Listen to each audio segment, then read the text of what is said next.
U.S. will have a hard time prying Crimea back from Russia. As Secretary of State Mike Pompeo received heated grilling from senators of both parties at the Foreign Relations Committee in wide-ranging testimony Wednesday.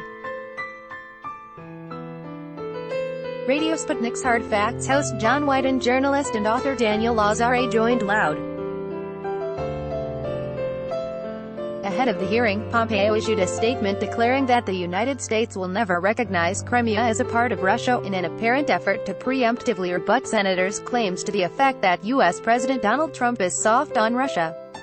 In concert with allies, partners, and the international community, the United States rejects Russia's attempted annexation of Crimea and pledges to maintain this policy until Ukraine's territorial integrity is restored, the statement said.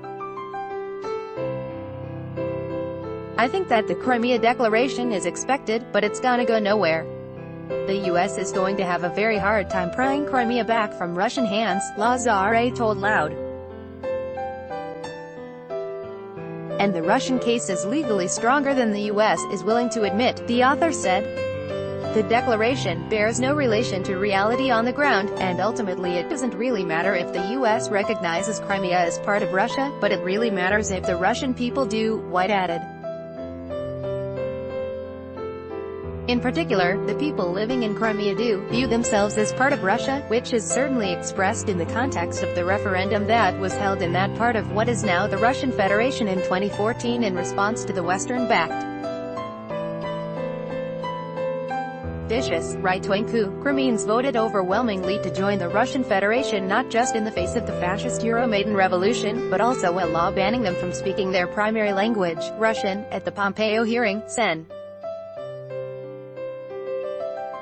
Bob Corker, RTN, a critic of the president, pushed back on the Helsinki summit, suggesting that Trump was submissive to Putin in Helsinki, Finland. Whenever Trump says anything slightly friendly with regard to Putin or Russia, the Republicans, the administration itself, Pompeo, other members of the cabinet, feel obliged to issue some kind of hawkish statement to protect their right flank against Democratic attacks, Lazare said. The Democrats are trying to outflank the Republicans on the right with regards to Russia, Lazare added. That's how I see the Crimea Declaration.